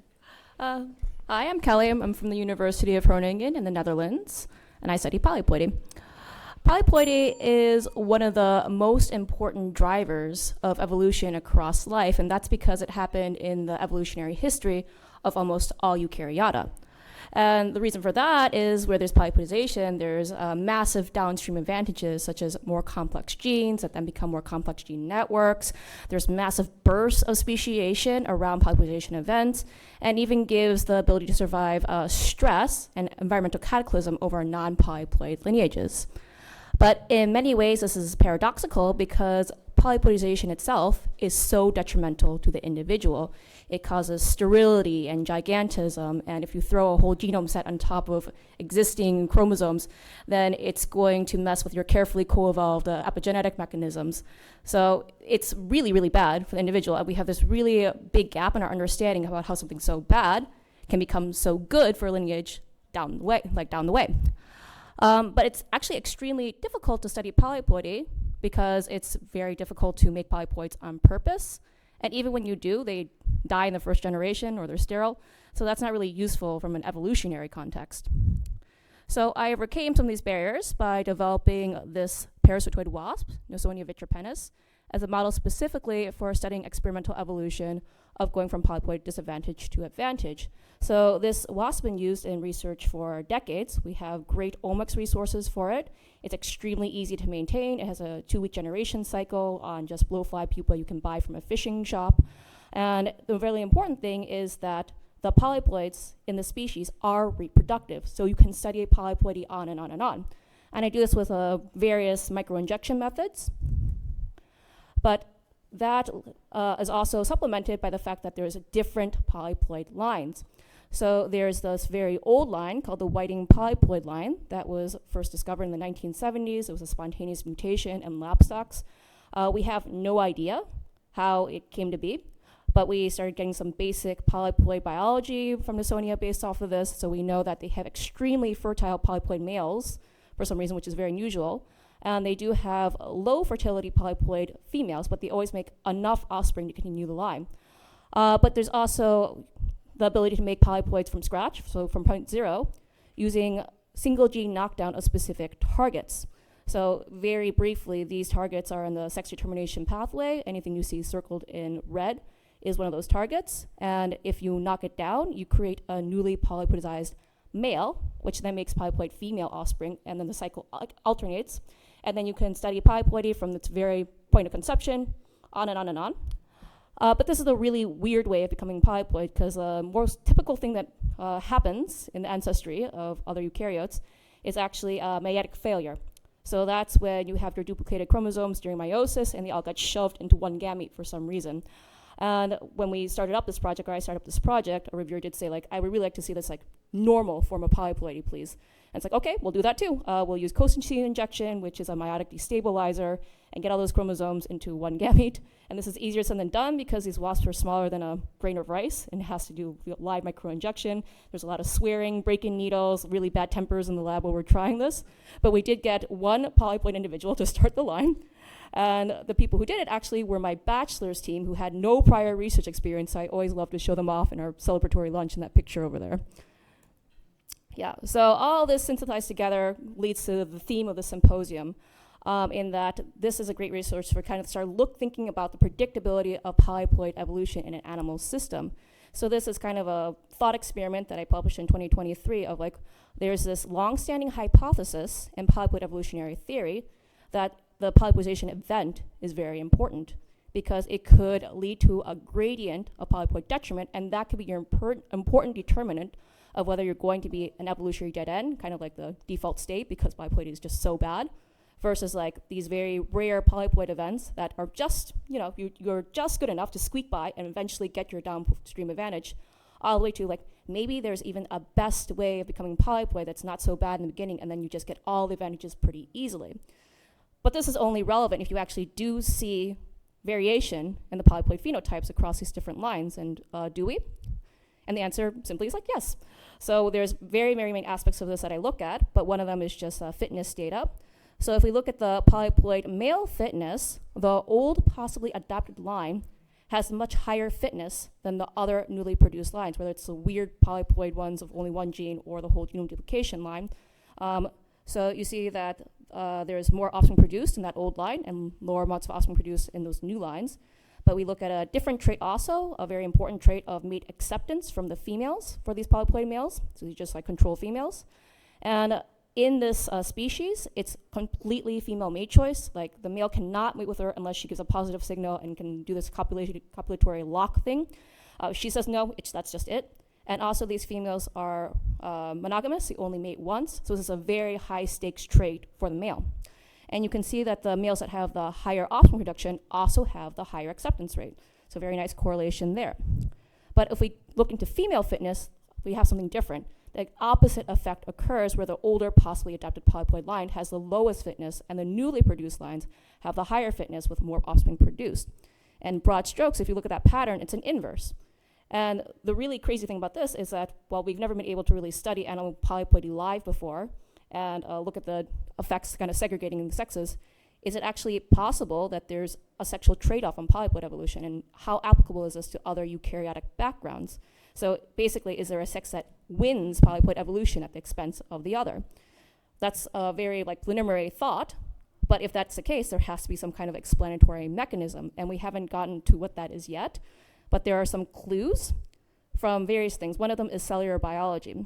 So what I'm looking at here is the wing, and each dot on that wing is a seta, or a wing hair, and it lets you know how many cells there are and how far apart these cells are. And that's important because in polyploid evolution in vertebrates, there's something called cell reduction.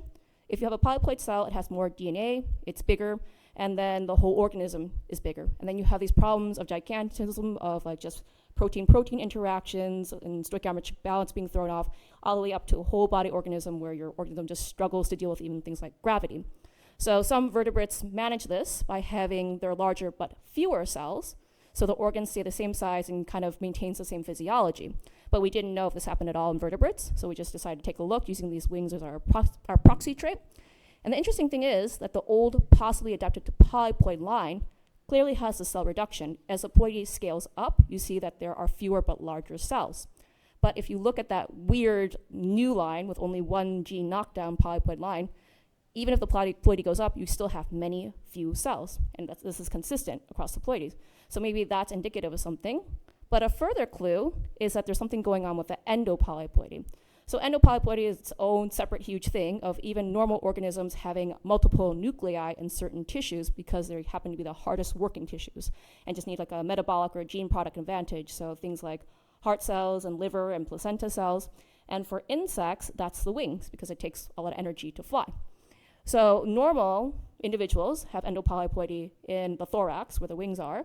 And if you look at that top two graphs, the arrow indicates a signal of endopolyploidy because it's a large peak over the first peak of the organismal ploidy.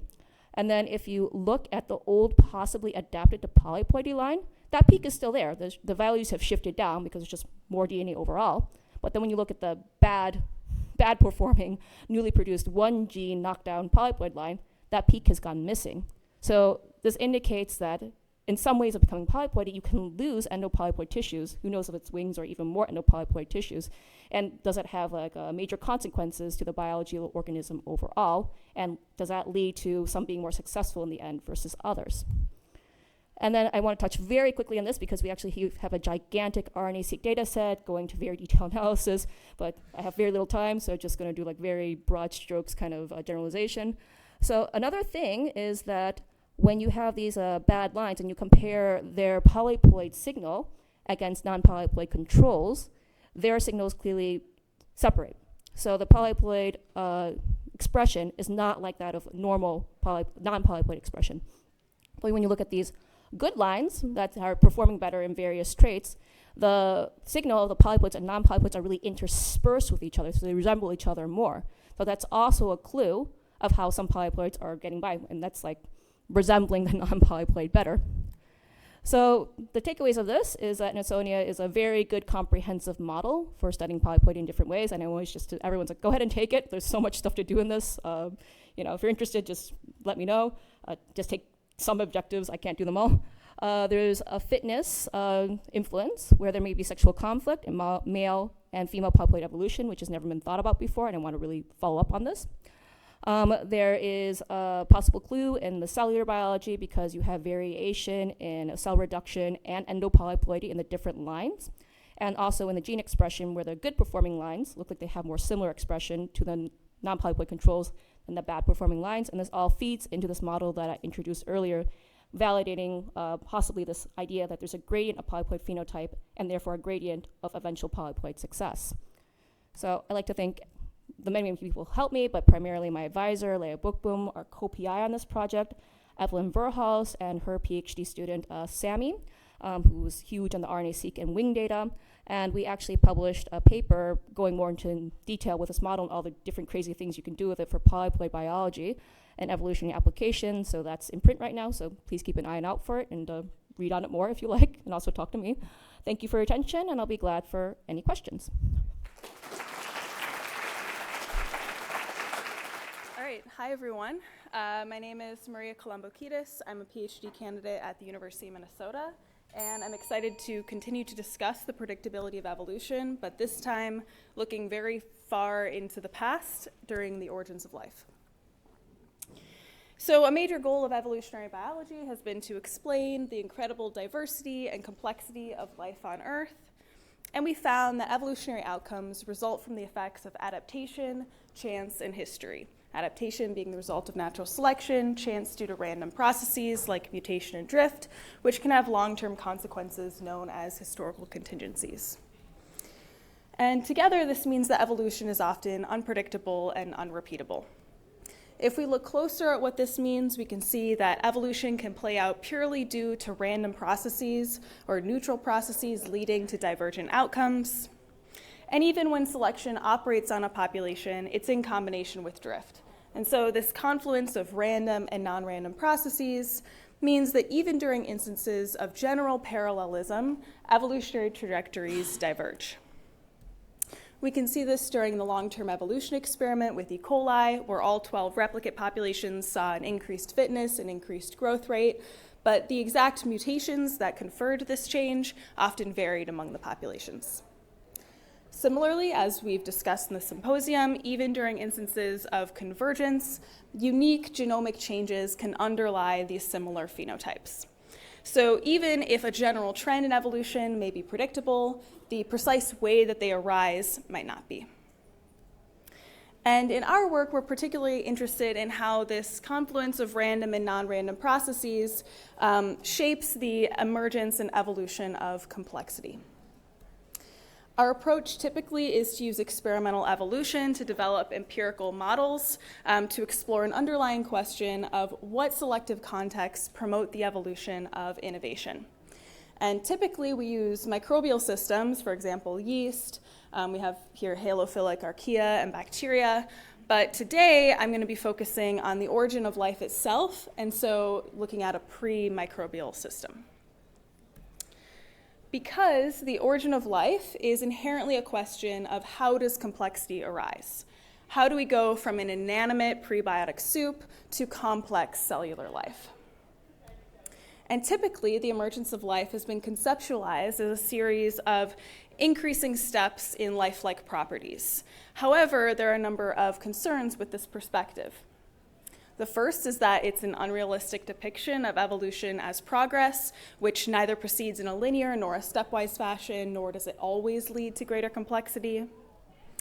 Secondly, this perspective often infers adaptation based on the current function of a trait, which not only can traits arise due to non-adaptive processes, but selection on a trait today does not necessarily inform the role of selection at the trait's origin. And lastly, as we've also discussed, evolution can be unpredictable even in a highly controlled, simple context with life forms that we understand extremely well. So how can we hope to anticipate the precise evolutionary trajectories that occurred 4 billion years in the past in an unfamiliar context and that took place over the course of potentially a couple 100 million years? So our view is to instead acknowledge that there are several possible ways to promote complexity, often producing unanticipated outcomes. And we focus on processes, namely ecoevolutionary processes, rather than trying to anticipate precise structures or describe particular environmental conditions. So let's apply this ecoevolutionary perspective to an experimental system. And that system is in vitro selection with single-stranded DNA, where we start with a random, diverse pool of single-stranded DNA, incubate the DNA with a substrate of interest where the sequences bind to that substrate, discard the unbound sequences, retain the bound sequences, amplify them using PCR, which are then used in subsequent rounds of selection. So the process selects on DNA's phenotype, its 3D conformation that allows it to bind, which is dictated by its genotype, its nucleotide sequence. And therefore, the process includes a kind of heritable variation, the different sequences, differential fitnesses, because the different sequences have different binding abilities, and reproduction in the form of amplification in PCR. So we use this system as an empirical model for precellular evolution. Our primary question being, what selective contexts promote the evolution of innovation? So we began with 2 selective regimes, completing iterative cycles of selection with either protein-coated magnetic beads or yeast cells as the binding substrates. Our rationale being that the surfaces of the cells are more complex than the beads, therefore potentially allowing for more sequences to bind to the surface and therefore maintain diversity. We also kept the incubation time constant throughout the experiment rather than increasing selection stringency, so we considered our selective conditions to be permissive, allowing for the effects of both selection and drift. We then sequenced rounds 1, 4, 7, and 8 to explore changes throughout the selection process. And we found that during selection with beads, selection led to sequence enrichment across all 3 replicates. So each population began as an extremely diverse single-stranded DNA library where all sequences were initially rare.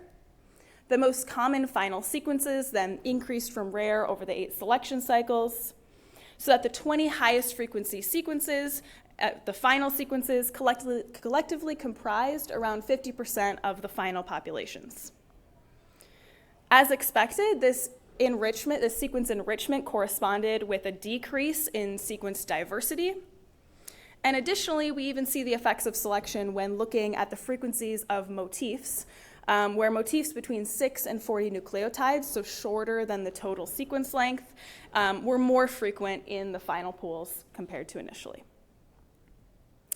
When looking at the length of these sequences, the majority of the sequences in the populations retained the original lengths in the starting library. The reason I'm pointing that out will become clear when I discuss the results with cells. So overall, selection with magnetic beads demonstrates selection's ability to sift through initial diversity, leading to the differential propagation of better binding sequences. However, even though we see parallel response to selection, there was divergence in which sequences rose in frequency. So just as we see in life today, even when selection has a strong effect on outcomes, anticipating the precise structures that increase in frequency would be difficult. Selection with cells, on the other hand, led to a completely different adaptive response, and this time it was one of sequence diversification. So during selection with cells, no sequences were enriched, all remained rare throughout the experiment, and instead the response to selection can be observed in the proliferation of a greater diversity of longer sequences. When comparing the response to beads, sequence diversity does not decrease as it did with beads, and instead length diversity increases. When we examine the motif frequencies, we also see that unlike beads, where the motifs were sequences from the random 40-mer region of the sequence, with cells, we saw an increased frequency of motifs from the primer binding sites, indicating that these longer sequences contained repetitions of these sites. And sure enough, if we look at some of the sequences in these final pools, we can see that sequences following selection with beads retained the same structure as the starting library, a random 40-mer flanked by primer binding sites. Whereas selection with cells yielded sequences that were much longer and contained repetitions of these binding sites. These new genotypes correspond with much more complex tertiary conformations, which is not only a consequence of the sequences being longer, but also of selection history, since sequences following selection with cells have more secondary structure loops compared to sequences that are of the same length and same GC content that are randomly generated. The formation of these new genotypes appears to be a hallmark of recombination, which we find to be true when we look at their mechanistic explanation. So during amplification of large libraries of random sequences, it's possible for the bases of the random region to be complementary to another sequence, serving as a binder, which is then extended to produce longer products. Therefore, this product-product hybridization can lead to long byproducts, which eventually overtake the pool. And this process can be overcome using emulsion PCR, where the templates are compartmentalized, which underscores that it's the interactions among the sequences that is allowing for this byproduct formation. And it also highlights the duality of selection pressures in this system. We have selection for binding ability, as well as selection for replication efficiency. And we find that this process of byproduct formation constitutes an evolutionary response of rapid complexification. We begin with short, simple sequences from which long, complex sequences and complex structures emerge. And the genotypes of these long sequences provide an advantage during replication in PCR due to the repetitions of these sites. And the phenotypes of these sequences still allow for binding to the substrate and therefore allowing for them to persist during selection.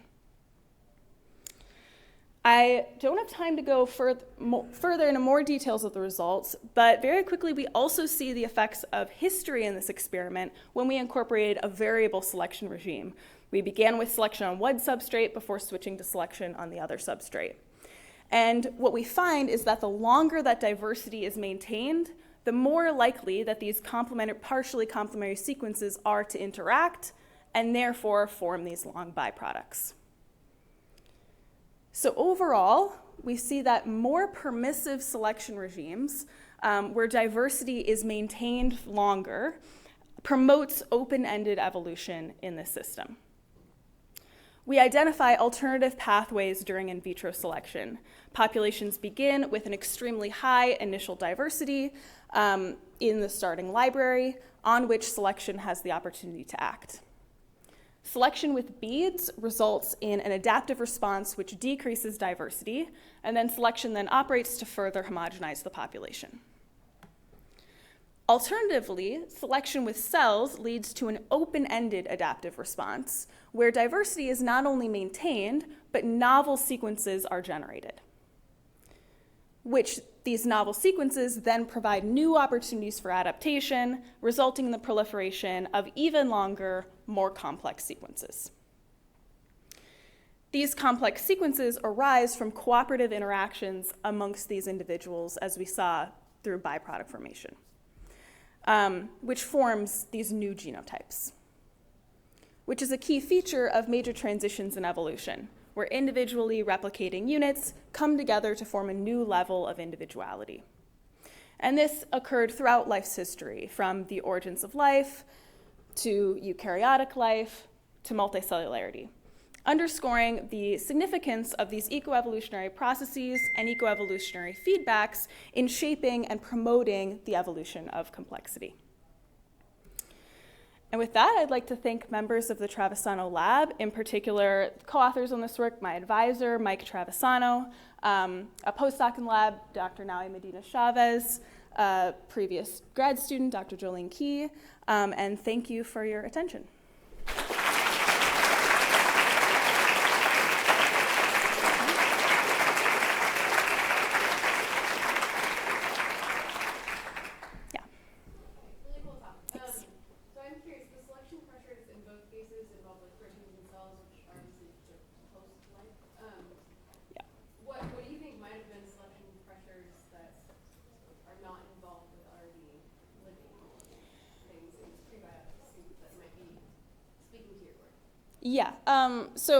Yeah, as you point out, obviously this is not like a prebiotically plausible system. There wasn't PCR, there wasn't proteins and all of that.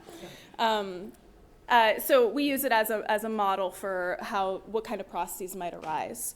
A more prebiotic system could be, instead of a cellular surface, a mineral surface, and that could have even greater, or is even more simple than a cell or even a magnetic bead.